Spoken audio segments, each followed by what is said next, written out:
ನಮಸ್ತೆ. ಜೀವನದೊಳಗೆ ಏಳು ಬೀಳುಗಳು ಬಹಳ ಸಹಜ ಅಲ್ಲ. ಹಂಗೆ ಏಳು ಬೀಳುಗಳಂಥ ವಿಷಮ ಸನ್ನಿವೇಶ ಸಂದರ್ಭಗಳು ಮನುಷ್ಯನಿಗೆ ಎದುರಾದಾಗ ದುರ್ಬಲ ಮನಸ್ಸು ಏನಂತ ಯೋಚನೆ ಮಾಡ್ತದೆ, ಯಾಕೆ ನನಗೆ ಹಿಂಗಾಗ್ತಿದೆ ಇದು, ನಾನೇನು ತಪ್ಪು ಮಾಡೇ ಇಲ್ಲ, ನನಗ್ಯಾಕೆ ಇಷ್ಟೊಂದು ವೈರುಧ್ಯಗಳು ಸಂಘರ್ಷಗಳು ಜೀವನದೊಳಗೆ ಬಂದು ಅಡುರ್ಕೋತಾ ಇದ್ದಾವೆ ಅಂತ ಯೋಚನೆ ಮಾಡ್ತದೆ. ಮತ್ತು ಯೋಚನೆ ಮಾಡ್ತದೆ ದುರ್ಬಲ ಮನಸ್ಸು, ನನಗೆ ಯಾರಾದರೂ ಏನಾದರೂ ಮಾಡಿಬಿಟ್ಟಾರೋ ಏನೋ, ಮಾಟ ಮಂತ್ರ ಭಾನಾಮತಿ ಆಗಿದೆ ಏನು, ಹಿಂಗೊಂದು 108 ನಾಲಿಗೆಗಳು ಅವ್ರ ಮೇಲೆ ಪ್ರಹಾರ ಮಾಡಿರ್ತವೆ, ನೋಡ್ಕೋರಿ ಯಾರಾದರೂ ಏನಾರು ಮಾಡಿರ್ಬೋದು, ತೀರಾ ಹಿಂಗ್ಯಾಂಗದು ಹಂಗ್ಯಾಂಗದು ಅಂಥೇಳಿ ಅದ್ರ ಪ್ರಭಾವಕ್ಕೆ ಸಿಲುಕಿದಂಥ ದುರ್ಬಲ ಮನಸ್ಸು ಹಾಗೆ ಯೋಚನೆ ಮಾಡ್ತದೆ. ಹಾಗೆ ಯೋಚನೆ ಮಾಡಿದಾಗ ಏನಿದು ಭಾನಾಮತಿ ಅಂತ ತಲೆ ಕೊರೆಯೋದು ಸಹಜ. ಯಾಕೆ ನಮ್ಮ ಮೇಲೆ ಯಾರು ಮಾಡ್ತಾರೆ, ನಾವು ಯಾರಿಗೇನು ದ್ರೋಹ ಮಾಡೀವಿ, ನಾವು ಯಾರಿಗೇನು ಮೋಸ ಮಾಡೀವಿ, ನಮಗೆ ಯಾಕೆ ಹಿಂಗೆ ಇಲ್ಲ. ಭಾನಾಮತಿ ಮಾಟ ಮಂತ್ರ ಈ ವಿದ್ಯೆ ಇದೆ ನೆಗೆಟಿವ್ ಆಗಿ ಇಲ್ಲ, ಇದರಿಂದ ಯಾವ ರೀತಿಯ ಉತ್ತಮ ಫಲಿತಾಂಶನೂ ಬರಲ್ಲ, ಯಾರಿಗೂ ಒಳ್ಳೆಯದು ಆಗಿಲ್ಲ, ಏನು ಕೆಡಕಾಗಿ ಏನಾಗಬೇಕಾಗಿದೆ, ಇನ್ನೊಬ್ರಿಗೆ ಕೆಡಕು ಮಾಡಿ ನಾವು ಏನು ಆರಾಮಾಗಿದ್ದು ಇನ್ನೊಬ್ಬರು ಆರಾಮಾಗಿ ಒಳ್ಳೆಯದಾಗಿ ಇರೋದು ಒಳ್ಳೆಯದಲ್ಲ ಜೀವನದೊಳಗೆ. ಇದು ಎಂಥ ವಿದ್ಯೆ ಇದು. ಪ್ರತ್ಯಕ್ಷವಾಗಿ ನೋಡಿದ್ದನ್ನೇ ಹೇಳಬೇಕಂತಂದರೆ, ಗಂಡ ಹೆಂಡತಿ ಮಧ್ಯೆ ಸಾಮರಸ್ಯ ಇರಲಾರ್ದಕ್ಕೆ, ಅರ್ಥ ಮಾಡ್ಕೊಳ್ಳಾರ್ದಕ್ಕೆ, ತಿಳುವಳಿಕೆ ಕೊರತೆಯಿಂದಾಗಿ ಏನೇನೋ ಸಮಸ್ಯೆಗಳಿಂದ ಅವರು ಏನೋ ವಿರೋಧವನ್ನು ಕಟ್ಕೊಂಡು ತಮಗೆ ತಾವೇನೆ ದೂರ ಆಗೋ ಪ್ರಸಂಗ ಬಂದಿರ್ತದೆ, ಮಾತು ಬಿಟ್ಟಿರ್ತಾರೆ, ಏನೇನೋ ಆಗಿರ್ತಾವೆ ಅವರಿಬ್ಬರ ಮಧ್ಯ. ಅದಕ್ಕೆಲ್ಲ ಏನು ಮಾಡಿಬಿಡ್ತಾರೆ ಅಲ್ಲಿದ್ದವರು, ಭಾನಾಮತಿ ಮಾಟ ಮಂತ್ರ. ಇದು ಎಲ್ಲದಕ್ಕೂ ಕಾರಣ ಸಂಶಯ, ನಮ್ಮ ದುರ್ಬಲ ಮನದ ಸಂಶಯ. ಅವಳ ಮೇಲೆ ಇವನ ಮೇಲೆ ಅವಳು ಸಂಶಯ ಮಾಡಿಕೊಂಡು ಏನೇನೋ ಆಗಿರ್ತಾವೆ ಅವ್ರ ಲೈಫಲ್ಲಿ. ಅದನ್ನೆಲ್ಲ ತಂದುಬಿಟ್ಟು ಭಾನಾಮತಿ ತಲೆ ಕಟ್ಟಿಬಿಡೋದು. ಒಬ್ಬಳನ್ನು ನೋಡಿದೆ ನಾನು, ಹೇಳಿದ್ಲಕ್ಕೆ ಎದೆ ಮೇಲೆ ಈ ಕ್ರಿಶ್ಚಿಯನ್ ಶಿಲುಬೆ ಆಕಾರದಂಥ ಒಂದು ಪೆಂಡೆಂಟ್ ಇತ್ತು ಅವಳದು, ಬೆಳ್ಳಿ ಚೈನ್ನೊಳಗೆ ಅದನ್ನು ಮಾಡಿಸಿದ್ಲಾಕೆ. ಏನಿದು ಅಂತ ಕೇಳಿದೆ ನಾನು. ಆಕೆ ಹಿಂದೂ, ಏನು ಹಾಕ್ಕೊಂಡಿಲ್ಲ ಇದನ್ನು, ಇದು ನನ್ನ ಗಂಡನನ್ನು ಕಂಟ್ರೋಲ್ನೊಳಗೆ ತೊಗೊಳ್ಳೋಕೆ ಮಾಡಿಸ್ಕೊಂಬಂದೀನಿ ನಾನು ಅಂತ ಹೇಳಿದಳು. ಹೌದಾ, ಇದನ್ನು ಹಾಕ್ಕೊಂಡ್ರೆ ನನ್ನ ಗಂಡ ಕಂಟ್ರೋಲ್ನೊಳಗೆ ಬರ್ತಾನೆ, ಇದಕ್ಕೆ ಬಂದಾನೇನು ಈಗ ಹಾಕ್ಕೊಂಡಿಯಲ್ಲ ಎದೆ ಮೇಲೆ ಅಂತಂದೆ. ಏನಾಗಿಲ್ಲ, ಸುಮ್ಮನೆ ದುಡ್ಡು ಖರ್ಚು ಮಾಡಿದ್ದೀನಿ, ಸಾವಿರಾರು ರೂಪಾಯಿ ಕೊಟ್ಟು ತಂದೀನಿ, ಇದಕ್ಕೆ ಏನೂ ಆಗಿಲ್ಲ, ಮತ್ತು ಅದಕ್ಕೆ ಹಾಕ್ಕೊಂಡಿಯಮ್ಮ, ಇಂಥದ್ದೆಲ್ಲ ಏನು ನಂಬೋದಿದು, ಮತ್ತು ವೆಲ್ ಎಜುಕೇಟೆಡ್ ಇದೆಯಾ ನೀನು, ಅಧಿಕಾರಿಯ ಸ್ಥಾನದೊಳಗೆ ಕೂತೀಯ ಅಂತಂದೆ.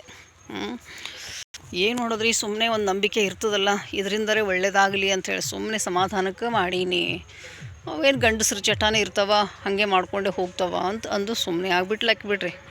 ಇನ್ನೊಂದು ಜೋಡಿ ಗಂಡ ಹೆಂಡ್ತಿ, ಗಂಡನ ಮೇಲೆ ಈಕೆಗೆ ಸಂಶಯ, ಅವನು ಅಫೇರ್ ಇದೆ ಅವನಿಗೆ ಅಂಥೇಳಿ, ಹೆಂಡತಿಗೆ ಈಕೆ ನನ್ನನ್ನು ಸುಮ್ಮನೆ ವಿನಾಕಾರಣ ಸಂಶಯ ಮಾಡ್ತಾಳೆ, ಈಕೆಗೆ ಹಂಗೆ ಇಬ್ಬರು ಒಂದೊಂದು ಕಡೆ ಹೋಗೋರು, ಅವರು ಇಬ್ಬರು ಒಂದೊಂದು ಕಡೆ ಹೋಗಿ ಏನೇನೋ ಮಾಡಿಸ್ಕೊಂಬರೋರು. ಆಕೆ ಲಿಂಬೆ ಹಣ್ಣು ತರೋದು, ಇವನು ಹೊಟ್ಟಾಗಿ ಅದನ್ನ ನೀರಾಗ ಹಾಕಿ ಅಡಿಯಾಗ ಹಾಕಿ ಊಟ ಮಾಡಿಸೋದು ಈಕೆ, ಅವನು ಏನೇನೋ ಕಟ್ಸ್ಕೊಂಬರೋದು ಅಲ್ಲೆಲ್ಲ ಜಂತಿ ಕಟ್ಟೋದು, ತಾಯ್ತಾ ಇವು ಏನೇನೋ ಅವನು ಮಾಡೋದು. ಇವೆಲ್ಲ ಫ್ಯಾಮ್ಲಿ ಒಳಗೆ ನೋಡಿದಂಥದ್ದು ಹೇಳ್ತಾ ಇದ್ದೀನಿ ನಾನು. ಹೀಗೆ ಆಗಿ ಅದು ಗಂಡಸು ಕುಡಿಯೋ ಚಟಾನು ಇತ್ತು ಕಾಣಿಸ್ತದೆ ಅವನಿಗೆ, ಕುಡಿದು ಒಂದಿನ ಹಾರ್ಟ್ ಅಟ್ಯಾಕ್ ಆಗಿ ಲಿವರ್ ಎಲ್ಲ ಫೇಲ್ ಆಗಿ ಸತ್ತ. ಕೂತುಳಿಕೆ ಇಬ್ಬರು ಒಬ್ರಿಗೊಬ್ರು ಇದೇ ಮಾಡಿದ್ರು ಅವರು. ಒಂದಿನ ಪ್ರೀತಿ ಮಾಡಲಿಲ್ಲ, ಸರಿಯಾಗಿ ಊಟಕ್ಕೆ ಬಡಿಸ್ಲಿಲ್ಲ, ಸರಿಯಾಗಿ ಊಟ ಮಾಡಲಿಲ್ಲ, ತಿನ್ನಲಿಲ್ಲ, ಏನಿಲ್ಲ, ಬರೀ ಜಗಳ. 25 ವರ್ಷಗಳ ದಾಂಪತ್ಯ ಬರೀ ಜಗಳದಾಗ ಕಳೆದ್ಬಿಟ್ರು. ಒಂದಿನ ಅವನು ಸತ್ತ. ಈಗ ಅವನ ಪೆನ್ಷನ್ ಈಕೆಗೆ ಬರ್ತದೆ, ಈಕೆ ಕೂಡ ಟೆನ್ಷನ್, ಶುಗರು, BP, ಈಕೆಗೂ ಸುಖ ಇಲ್ಲ, ಇದ್ದು ಸುಖ ಇಲ್ಲ, ಸತ್ತು ಸುಖ ಇಲ್ಲ. ಇದು ಜೀವನ. ಮತ್ತು ಗಂಡನ್ನು ಒಲಿಸ್ಕೊಳ್ಳೋಕೆ, ಹೆಣ್ಣನ್ನು ಒಲಿಸ್ಕೊಳ್ಳೋಕೆ ವಶೀಕರಣ ವಿದ್ಯೆ ಅಂಥದ್ದು ಒಂದು, ಅದನ್ನು ಮಾಡೋದು.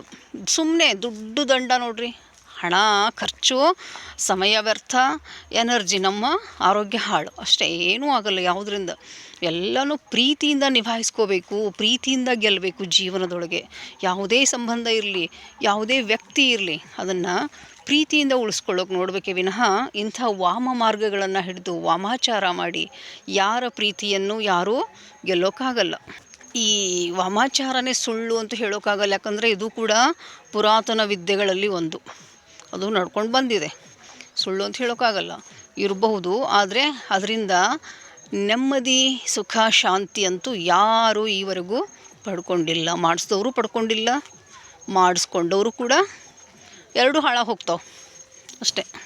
ಇದೆಲ್ಲವನ್ನು ಬಿಟ್ಟು ಮನೆಗಳಲ್ಲಿ ಮನಸ್ಸುಗಳಲ್ಲಿ ಶಾಂತಿ ನೆಮ್ಮದಿಯನ್ನು ತುಂಬಿಕೊಂಡು ನಿಮ್ಮ ಸಂಬಂಧಗಳನ್ನು ಪ್ರೀತಿಯಿಂದ ಉಳಿಸ್ಕೊಳ್ಳೋಕೆ ನೋಡ್ರಿ.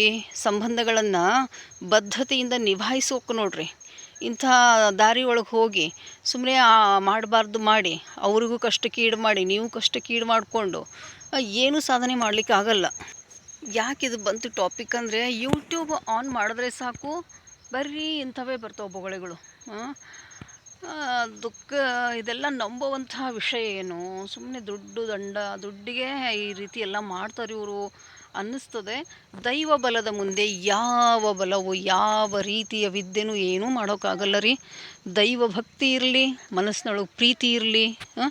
ಪ್ರೀತಿ ಒಂದೇ ಮನುಷ್ಯರನ್ನು ಬೆಸೆಯುವಂಥ ಒಂದು ಸೇತುವೆ ಅಂತ ಹೇಳ್ತಾ ಧನ್ಯವಾದ.